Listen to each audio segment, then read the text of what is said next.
Former ambassador to the United Nations, John Bolton, obviously also served as national security advisor in the Trump administration, is with us this evening. Mr. Ambassador, good to be with you. In the past couple of minutes, there have been reports out of Iraq of some of the Iranian-backed militias being struck.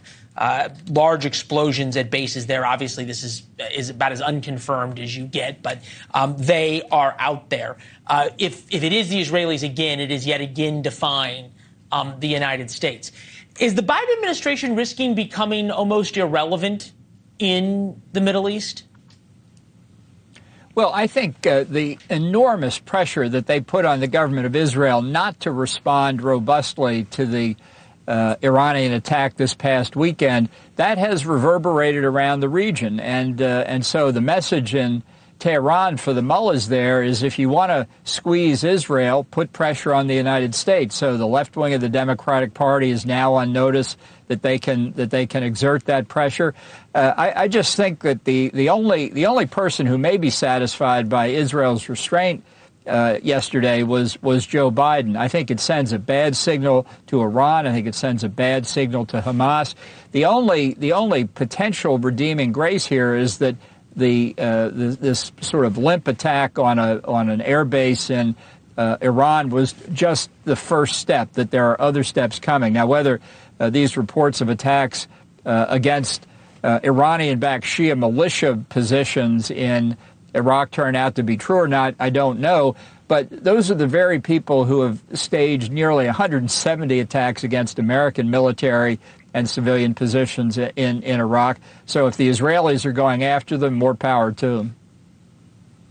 Yeah, there'd be quite an irony, right, if the Israelis take more action against those groups in Iraq and in Syria and the Houthis in Yemen than the United States has. Interesting thing happened overnight, right, is that the Israelis wanted to deliver an unambiguous message, which is we can reach out and touch you and hit deep inside of Iran, which was impressive in its own right, but wanted to maintain the strategic ambiguity. And you saw that, all the no comments from Antony Blinken and then all the way through Karine Jean-Pierre. Yet, last night, almost in real time before the Israeli planes got home, the U.S., unnamed U.S. officials, were confirming that there was an Israeli strike. And I'm wondering if that was intentional to throw the Israelis under the bus, or maybe even worse, if the people who were told that the Israelis were going to strike then freelanced and leaked it. Well, I think that if the government of Israel got a promise from the United States that if the Israelis didn't say anything, the United States wouldn't say anything about the raid in Iran, they made a very bad bargain, since it's so hard for us to keep a secret.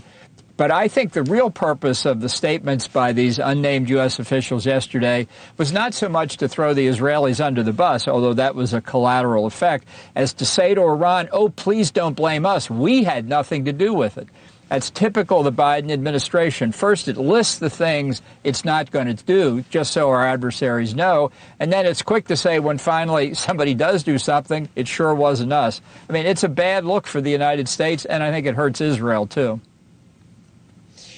When you mentioned, though, that there's a reasonable possibility that the Israeli strikes, certainly the Israeli strikes against Iran, are something the United States hasn't done and has said they will not. But if the Israeli strikes against the the Shia militia in Iraq, possibly in Syria, maybe the Houthis, are more significant than what the United States does, is there a chance, and this is sort of odd to say, I guess, but is there a chance that Israel starts replacing the United States as the policemen of the Middle East? Well, you know, a lot of people wonder about why the Abraham Accords were signed and why relations between Israel and Saudi Arabia, even though they haven't reached full diplomatic relations, have continued to improve. And that is, I think, two things. Number one, the absolute convergence of views among Gulf Arab countries and Israel that the principal threat to their security is Iran, the nuclear program, and the terrorists. And second, particularly under the Biden administration, that the United States is feckless, that it wants to make peace with Iran more than it wants anything else. It wants to get back into the 2015 nuclear deal. It doesn't want to engage in military hostilities against Iran. It leaves the Gulf Arabs in particular hanging out, and Israel as well. So I think that convergence of perception and interest among the Gulf Arabs and Israel and others, Jordan and Egypt, will continue to increase.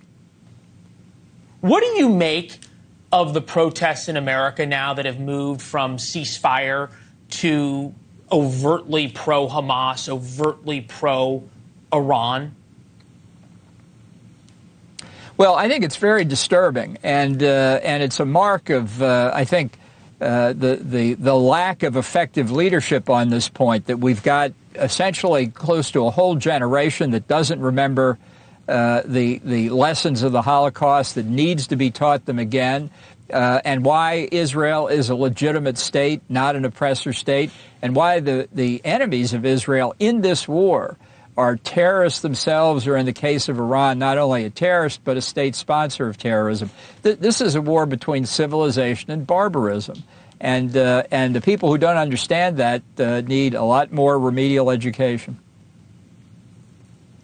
Diplomatically said, sir. Have a great weekend, Mr. Ambassador. Thank you. Thank you.